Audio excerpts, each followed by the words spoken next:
Hello, welcome to your own channel big guide. आपके अपने channel पे आप लोगों का बहुत बहुत वेलकम है। हम लोग जो हैं क्लास 9 की साइंस की सीरीज़ स्टार्ट कर रहे हैं आज से।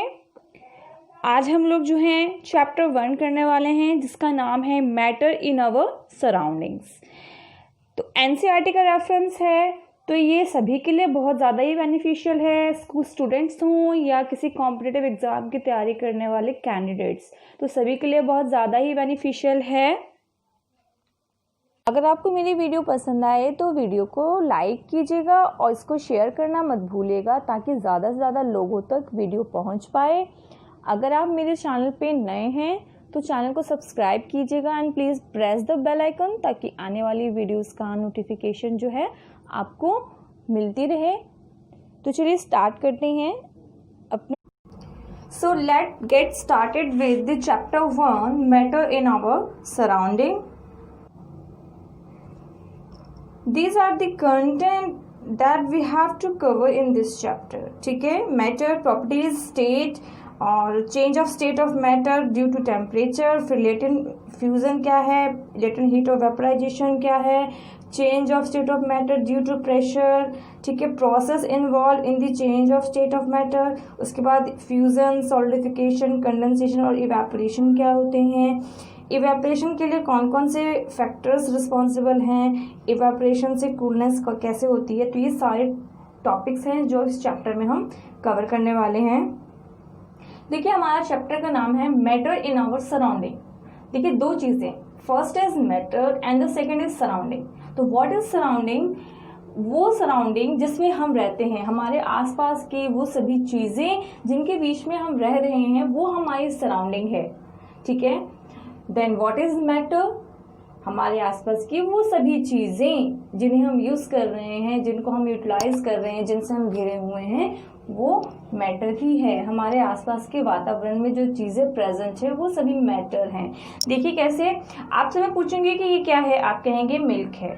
मैं फिर आपसे पूछूंगी कि ये क्या है, तो यू सेड कि ये बेल है, दिस पेन, बुक, आप ऐसे बताएंगे। बट अगर आप मुझसे पूछेंगे तो मैं कहूंगी कि ये चीजें मैटर हैं, ये मैटर हैं, ये मैटर है, ये मैटर हमारे आसपास हैं जो हमारी सराउंडिंग है।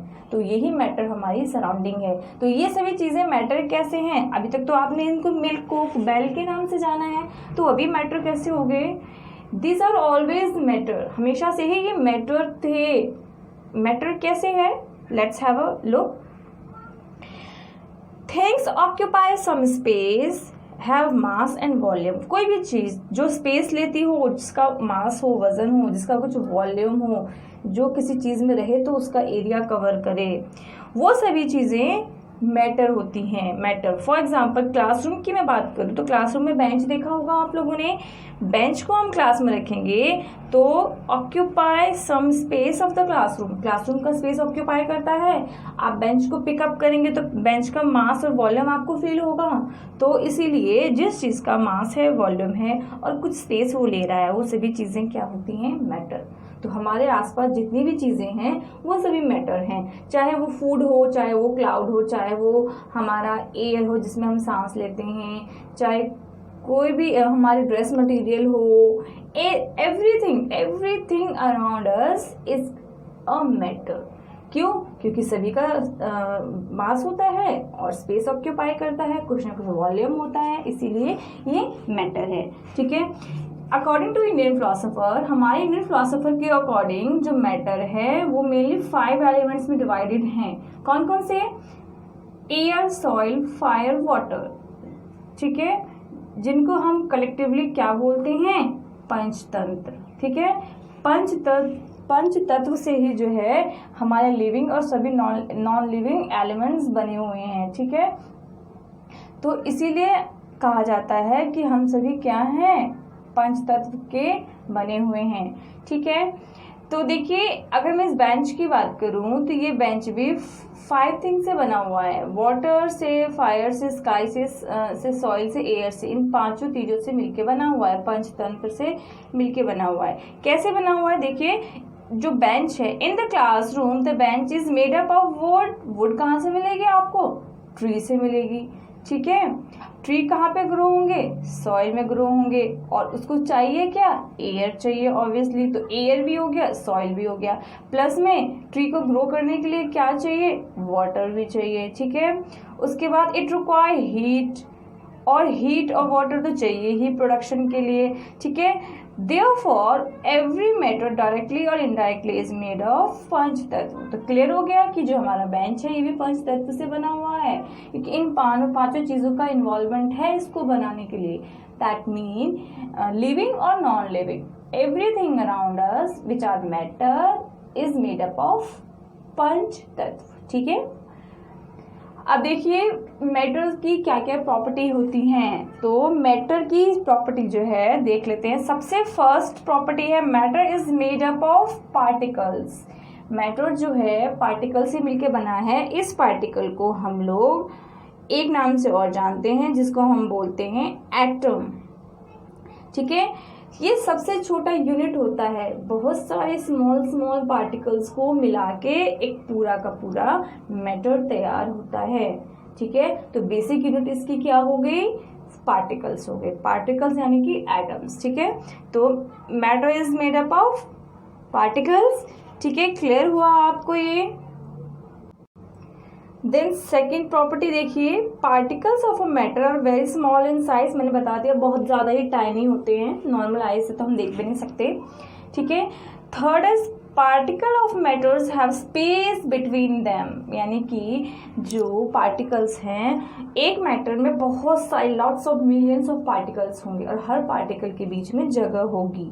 ठीक है, तो जो पार्टिकल है उनके बीच में क्या होता है? स्पेस होता है। फॉर एग्जाम्पल देखिए कि मान लीजिए कि कोई वुड है, तो ये पूरा वुड दिखाई दे रहा है आपको, लकड़ी दिखाई दे रही है, बट इस लकड़ी के अंदर स्मॉल जस्ट पार्टिकल्स होंगे, बहुत छोटे पार्टिकल्स होंगे इसके अंदर, और सभी पार्टिकल के अंदर क्या होगा?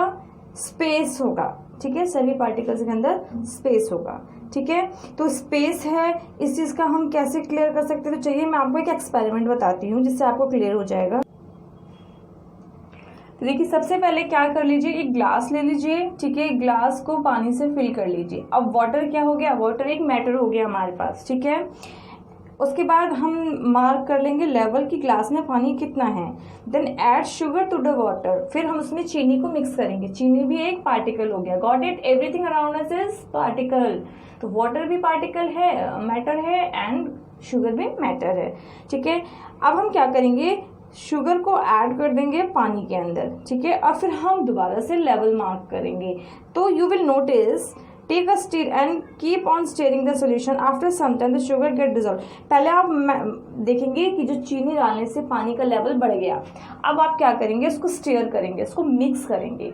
ठीक है, चीनी को अच्छे से मिक्स करेंगे। उसके बाद आप देखेंगे कि जो पानी है अपने ओरिजिनल लेवल पे वापस आ गया। ठीक है, अब बताइए इससे आपने क्या फील किया? इससे हमने ये फील किया कि देखिए ग्लास है, ग्लास में पानी है, पानी पार्टिकल से बना हुआ है, छोटे छोटे पार्टिकल्स हैं पानी में, और ऐसे ही पार्टिकल्स आपके शुगर में भी है। तो शुगर के बीच में जो स्पेस है और पानी के बीच में जो स्पेस है, मिक्स करने पे वो स्पेस जो है पानी ने अपने पानी का पार्टिकल ने अपने स्पेस को चीनी से कवर कर लिया, और चीनी के पार्टिकल में जो स्पेस था वो उन्होंने पानी को मिक्स करके कवर कर लिया। इससे क्या हुआ? उनके बीच में जो स्पेस थे उन्होंने आपस में इंटरमिक्सिंग कर ली, जिससे चीनी घुल गई और पानी का लेवल जो है सेम उतना ही रहा। ठीक है, और इस फिनोमेना को डिफ्यूजन कहते हैं, यानी कि हमने एक चीज को दूसरी चीज में मिक्स करके उसको डिसॉल्व कर दिया, जिसको हम डिफ्यूजन कहते हैं। साथ में इससे हमारा प्रॉपर्टी प्रूव होता है कि मैटर जो है पार्टिकल से बने हुए हैं जो टाइनी है और उनके बीच में स्पेस होता है। Got it? पानी में हमने चीनी को मिक्स किया, अगर स्पेस नहीं होता तो चीनी नहीं घुलती, चीनी एज इट इज रहती, ना पानी का स्पेस होता और ना चीनी का स्पेस होता, बट दोनों के स्पेस ने मिक्सअप कर लिया चीनी को अपने अंदर। तो इट इज प्रूवन दैट कि particles have space between them. Okay, next property is the particles of matter are continuously moving. जो पार्टिकल्स हैं वो कॉन्टिन्यूसली मूव करते हैं। ठीक है, जो मैटर है उसके जो पार्टिकल्स हैं वो मूव होंगे, एक जगह पर नहीं रहते, एक्टिव रहते हैं, मूव करते रहते हैं। चलिए इस प्रॉपर्टी को प्रूव करने के लिए भी हम एक एक्सपेरिमेंट कर लेते हैं, ठीक है। Take a beaker filled with water, एक बीकर ले लीजिए, उसमें पानी फिल कर लीजिए, ठीक है। Pour some seed of pearls, pulses के कुछ सीड्स को उसमें डाल दीजिए, ठीक है। और बीकर को अनडिस्टर्ब्ड रखना है, बीकर को हिलाना नहीं है, ठीक है। Soon you will find that seed keep on moving on the surface of water in a zigzag motion. आप देखेंगे कि जो आपने सीड को पोर किया है, सीड जो है धीरे धीरे करके सारे के सारे सीड जो है सरफेस पे जाके इकट्ठे हो गए हैं जिगजैग मोशन करते हुए, यानी कि जिगजैग मोशन आपका जो स्नेक मोशन होता है, इस मोशन को करते हुए सारे जो सीड्स हैं वो जो है बॉटम में चले गए हैं, ठीक है। तो इस मोशन को बोला जाता है ब्राउनियन मोशन, ठीक है, ब्राउनियन मोशन है, ठीक है। और इस एक्सपेरिमेंट से ये भी प्रूव हो रहा है जो पल्सेस हमने पानी में डाले उसके जो पार्टिकल्स थे उन्होंने मूव होना शुरू किया, ठीक है। Due to which the seed left undisturbed keep on moving on the surface of water, जिससे क्या हुआ कि हम कुछ हिला भी नहीं रहे हैं, कुछ कर भी नहीं रहे हैं, बट सीड जो है धीरे धीरे करके सरफेस पे जाके इकट्ठा हो गया। और इस मोशन को हम लोग काइनेटिक एनर्जी भी कहते हैं, ठीक है। काइनेटिक एनर्जी की वजह से ही किसी चीज में मोशन होता है। ध्यान रखिएगा कि कोई भी चीज मूव कर रही है that mean it has kinetic motion, ठीक है। और काइनेटिक मोशन जो है वो इंक्रीज हो जाती है अगर टेम्परेचर को इंक्रीज किया जाए, ठीक है। Because as the temperature rise particle start move faster, क्योंकि जैसे टेम्परेचर बढ़ता है तो टेम्परेचर बढ़ने से जो पार्टिकल्स हैं किसी भी मैटर के वो दूर दूर हो जाते हैं, जिससे स्पेस ज़्यादा हो जाता है। स्पेस ज़्यादा होने की वजह से हम उसके अंदर कोई भी चीज़ डालेंगे ना तो उसको स्पेस ज़्यादा मिलेगा मूव करने के लिए, इसीलिए उसका जो मूवमेंट है फास्टर हो जाता है, ठीक है। तो ये एक्सपेरिमेंट आपको यही शो कर रहा है, एक बाउल है, इसमें पानी लिया है, उसके अंदर सीड्स डाले हैं, सीड्स देखेंगे जिगजैग मोशन करते हुए बॉटम में जाके इकट्ठे हो जाएंगे। वहीं अगर इस पानी को हम बॉईल करें तो इसका जो है काइनेटिक एनर्जी बढ़ जाएगा और जो है पल्सेस जो है वो ज़्यादा मोशन करने लगेंगे, स्पीड पकड़ने लगेंगे, क्योंकि स्पेस बढ़ गया पानी के पार्टिकल्स के अंदर। तो क्लियर हो गया कि हर पार्टिकल जो है मोशन करते हैं। And the last is the particle of matter attracts each other. जो एक मैटर है, फॉर एग्जाम्पल मैं वाटर ले लूँ तो वाटर के जो मैटर हैं, पार्टिकल्स हैं, जो एटम्स हैं, वो सारे के सारे आपस में एक दूसरे को अट्रैक्ट करेंगे। ये अट्रैक्शन सॉलिड में ज़्यादा होता है, तभी आप देखेंगे कि सॉलिड में आपको कोई भी स्पेस नहीं दिखता, ठीक है। वहीं आप वाटर देखेंगे तो वाटर में थोड़ा सा कम, क्योंकि वाटर में आप कुछ चीज़ मिलाएंगे तो मिक्स हो जाएगा। क्यों मिक्स हो जाएगा, मैंने आपको पहले ही बताया, क्योंकि उनमें स्पेस होता है, ठीक है। गैस में बहुत ज़्यादा, क्योंकि गैस के पार्टिकल बहुत ज़्यादा दूर दूर होते हैं तो उनमें जो है अट्रैक्शन जो है एक दूसरे के लिए कम होता है। तो हर पार्टिकल, हर प्रॉपर्टी का जो मैटर का जो पार्टिकल है एक दूसरे को अट्रैक्ट करके बॉन्डिंग बनाए रखते हैं। Let's have a look on the third experiment, जो हमारी थर्ड प्रॉपर्टी को प्रूव करेगा कि जो पार्टिकल्स हैं उनके अंदर अट्रैक्शन होता है। तो देखिए क्या, we can move our hand in a bucket filled with water easily, but if we try to do same with a solid object, it seems impossible because they have greater force of attraction between them that keep the particle united, hence we cannot separate the particle. Same वही चीज़ मैं आपको जो बता चुकी हूँ वही है। अगर आप किसी लिक्विड में अपना हैंड डालेंगे, फॉर एग्जांपल वाटर, तो आपका हैंड वाटर में इजीली चला जाएगा, क्योंकि वाटर के जो पार्टिकल्स होते हैं वो इतने ज़्यादा आपस में जुड़े हुए नहीं होते, तो इनमें स्पेस होता है। बट अगर वही मैं चेयर के अंदर हाथ डालने की कोशिश करूं, किसी वुड के अंदर हाथ डालूं, तो क्या आप डाल पाएंगे? नहीं डाल पाएंगे, नॉट पॉसिबल, क्योंकि जो सॉलिड होता है ना, वुड सॉलिड जो होता है उसके जो पार्टिकल्स इतने ज़्यादा क्लोजली अटैच होते हैं ना कि वो इजीली सेपरेट नहीं हो पाते, एकदम बंधे होते हैं, इसलिए हम उसमें जो है अपना हैंड पुट नहीं कर सकते। तो यही प्रॉपर्टी शो कर रहा है कि जो मैटर्स हैं उनके बीच में अट्रैक्शन ज़्यादा होता है, जो उनको आपस में जोड़े रखता है। जो सॉलिड में ज़्यादा होता है, लिक्विड में कम, और गैस में उससे भी कम होता है। तो ये तीनों प्रॉपर्टी क्लियर हो गई आपको, ठीक है। तो ये तीन प्रॉपर्टी आपकी मेन थी, ठीक है। अब हम देख लेते हैं कि जो मैटर है कौन कौन से स्टेट में अवेलेबल है हमारी सराउंडिंग में। तो जो मैटर हैं वो 3 स्टेट्स में अवेलेबल हैं। फर्स्ट इज सॉलिड स्टेट में हमारे मैटर हैं, लिक्विड के स्टेट में भी पाए जाते हैं और गैस की स्टेट में भी। अब एक एक करके हम जान लेते हैं कि सॉलिड, लिक्विड और गैस की स्टेट में मैटर की क्या प्रॉपर्टी होती है, कैसे इनका फीचर होता है। तो सबसे पहले हमारे पास आता है सॉलिड स्टेट। कोई भी ऑब्जेक्ट, कोई भी मैटर अगर वो सॉलिड स्टेट में है, सॉलिड है, तो उसकी क्या प्रॉपर्टी होगी, definite shape.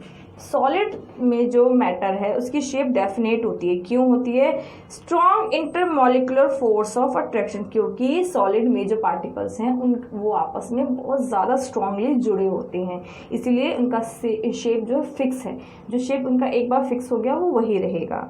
Second is they have distinct boundaries, उनकी जो बाउंड्रीज हैं वो अलग अलग होती हैं। आप इनकी बाउंड्रीज को मेजर कर सकते हैं। फॉर एग्जांपल कि मैं अगर ये क्यूब ले लूँ, एक लकड़ी का क्यूब ले लो फॉर एग्जांपल, तो ये सॉलिड है, तो अब आप सारी बाउंड्रीज को इनकी सेपरेट देख सकते हैं, डिस्टिंक्ट होती हैं, ठीक है।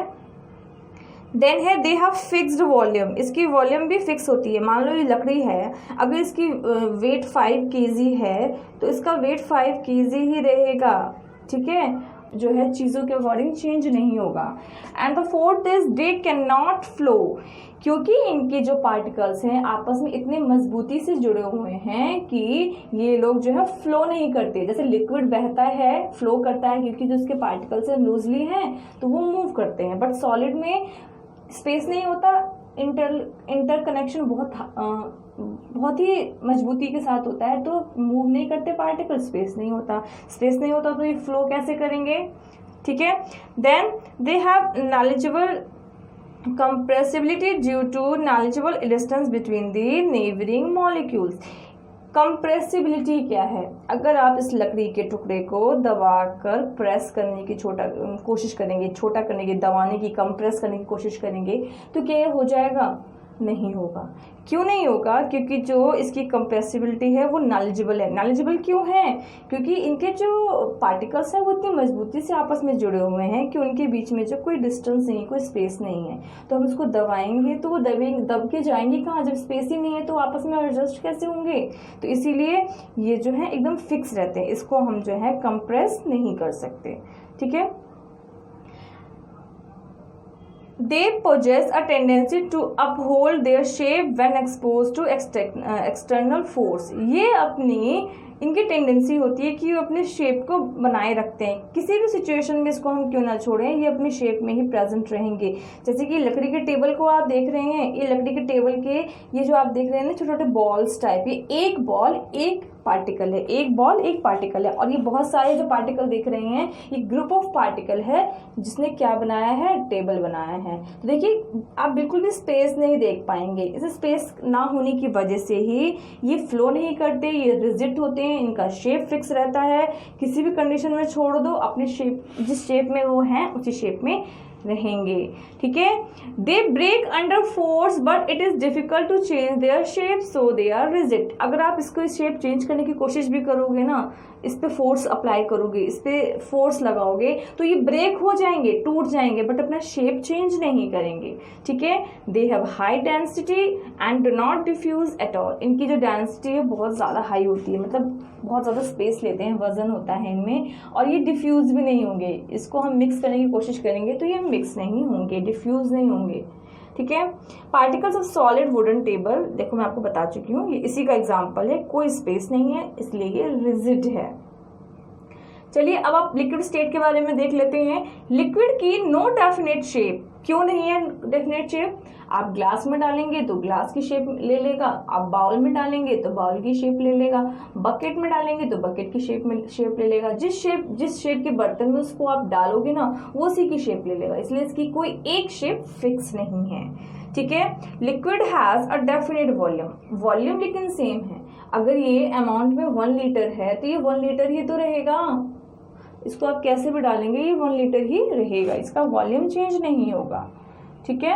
They can flow from a higher level to a lower level. अगर इसको आप हाई लेवल से लो लेवल की तरफ डालोगे तो ये फ्लो करने लगेंगे, बहने लग जाएंगे, एक जगह पर नहीं रुकेंगे, क्योंकि इनके जो पार्टिकल्स हैं उनमें स्पेस होता है, तो ये पार्टिकल्स मूव करते हैं, मूव करेंगे तो ये अपनी जगह भी बदलेंगे और फ्लो होगा इनका। ठीक है। A liquid is compressible due to large distance between the neighbouring molecule than solid but lesser than gas. इसको हम कंप्रेस कर सकते हैं, लिक्विड को हम कंप्रेस कर सकते हैं, बट सॉलिड से कम, मतलब जितना गैस से कम कंप्रेसिबिलिटी होती है। सबसे ज़्यादा कंप्रेसिबिलिटी गैस के अंदर होती है, सॉलिड के अंदर बिल्कुल नहीं, लिक्विड के अंदर थोड़ी सी होती है और गैस के अंदर बहुत ज़्यादा होती है। कंप्रेसिबिलिटी होती है लिक्विड के अंदर, तभी आपने देखा होगा कि जब पानी टैप से निकलता है तो अगर हम उसको रोकने की कोशिश करते हैं तो वो कुछ टाइम के लिए रुक जाते हैं। ठीक है। और जब हम अपने हैंड्स को हटा लेंगे तो वापस मूव होना शुरू हो जाएंगे। क्यों? फ्लो भी हो रहा है और उसको हमने थोड़ा सा कंप्रेस भी कर दिया। ठीक है। डेंसिटी लोअर होती है, ये जो है सॉलिड के कंपैरेटिवली लेस डेंस होते हैं। ठीक है। A liquid can diffuse into another liquid due to fact of molecule move faster in a liquid but is slower as compared to gas। इनके अंदर डिफ्यूजन की प्रॉपर्टी होती है। डिफ्यूजन मीन्स जो एक मैटर का पार्टिकल दूसरे मैटर के पार्टिकल्स में मिक्स हो जाए, उसे डिफ्यूजन कहते हैं, जो मैंने अभी आपको बताया भी है। देखिए ये वाटर है और ये वाटर के जो है क्या है, पार्टिकल्स हैं, एटम्स हैं। देखिए इनके बीच में आपको स्पेस दिख रहा होगा, यही स्पेस फिर हम कोई दूसरा लिक्विड ले लेंगे और दोनों लिक्विड के पार्टिकल्स को अगर मिक्स करेंगे तो ये एक दूसरे के स्पेस में एडजस्ट हो जाएंगे, इसीलिए इनका डिफ्यूजन हो सकता है। ठीक है। And the third is gaseous state. Gaseous state के क्या फीचर्स हैं? डेफिनेट शेप नहीं होता, नो डेफिनेट शेप। इसको भी हम वाटर की तरह जिस भी कंटेनर में फिल करना चाहें उस कंटेनर में हम फिल कर सकते हैं। आप लोगों ने देखा होगा गैस को जो है हम छोटे से लेके बड़े सिलेंडर तक में हम इसको एडजस्ट कर लेते हैं। ठीक है। Do not possess definite volume due to weakest intermolecular force. इनका जो शेप है, इनका जो वॉल्यूम है वो डेफिनेट नहीं होता। क्यों नहीं होता? अब ये जितने किलो है उतने किलो तो ये भी रहेंगे, फिर क्यों नहीं होता? इसलिए नहीं होता कि इनके जो मॉलिक्यूल्स हैं आपस में स्ट्रांगली बाउंडेड नहीं होते हैं। तो ज़रा सा एनवायरनमेंट में अगर इनको फ्री छोड़ दिया जाए तो ये लोग एक दूसरे से दूर भाग जाते हैं, जिससे बहुत ज़्यादा अमाउंट में जो है गैस जो है वेस्ट हो जाती है। इसीलिए इनका जो शेप है वो फिक्स नहीं रहता। ठीक है, सॉरी, वॉल्यूम फिक्स नहीं रहता। दे आर नॉट रिजिड, ये भी रिजिड नहीं है। जिस शेप में हम कंटेनर में इसको डालना चाहें उस कंटेनर में ये एडजस्ट हो जाएगा। Easily compressible due to excess space between the particles of gas which compress on applying pressure. अब देखिए इसको हम कंप्रेस इजिली कर सकते हैं, सॉलिड को बिल्कुल नहीं, लिक्विड को थोड़ा कर सकते हैं, बट जो हमारा गैस है उसको बहुत ज़्यादा कर सकते हैं, क्योंकि तभी तो कंप्रेस करके हम इसको क्या करते हैं, गैस को लिक्विड फॉर्म में हम स्टोर करते हैं। क्यों? क्योंकि इनके अंदर जो स्पेस होता है ना वो पार्टिकल्स का इतना ज़्यादा होता है कि ये जो है इजीली कंप्रेस हो जाते हैं और इसको हम जो है एज अ कंप्रेस्ड गैस भी यूज़ कर सकते हैं। ठीक है। They have easily undergo diffusion, ये डिफ्यूजन भी इजीली कर पाते हैं। क्यों? क्योंकि मॉलिक्यूल्स के बीच में स्पेस बहुत ज़्यादा होता है और मूव भी बहुत ज़्यादा करते हैं, तो इसीलिए जो है ये डिफ्यूज भी बहुत जल्दी हो जाते हैं। दे can flow in all possible direction, और ये हर डायरेक्शन में फ्लो कर पाते हैं। सेम फिनोमेना फिर से, क्योंकि स्पेस बहुत ज़्यादा है, स्पेस ज़्यादा है तो मोशन ज़्यादा होगा, ब्राउनियर मोशन बहुत ज़्यादा करेंगे, मोशन ज़्यादा करेंगे तो ये फ्लो भी करेंगे, और ये जो है ऑल डायरेक्शन में फ्लो करते हैं। लिक्विड जो है एक ही डायरेक्शन में फ्लो करेगा, क्योंकि उसके अंदर कुछ हद तक जो पार्टिकल्स हैं आपस में इंटरलिंक्ड होते हैं, बस इसके जो है बहुत वीकली इंटरलिंक्ड होते हैं, इसलिए कोई पार्टिकल किसी डायरेक्शन में जाएगा, कोई पार्टिकल किसी डायरेक्शन में जाएगा। इसीलिए आपने देखा होगा कि जो गैस होती है, जो गैस लीक हो जाती है तो आप उसको गैस को किसी एक डायरेक्शन में फील नहीं करेंगे, आसपास के हर डायरेक्शन में उसको फील करेंगे, क्योंकि उसके पार्टिकल सभी डायरेक्शन में मूव हो गए। ये देखिए गैस और उसके पार्टिकल्स कितने लूजली कनेक्टेड है, इतना स्पेस है, तो इसी स्पेस की वजह से जो है इसका फ्लो बहुत ज़्यादा होता है, कंप्रेसिबिलिटी भी बहुत ज़्यादा होती है। थैंक्स फॉर वॉचिंग, आज के लिए इतना ही था। मिलते हैं इसी चैप्टर के नेक्स्ट पार्ट में, तब तक के लिए आप पढ़ते रहिए, कीप स्माइलिंग, कीप स्टडिंग। ठीक है, थैंक यू सो मच।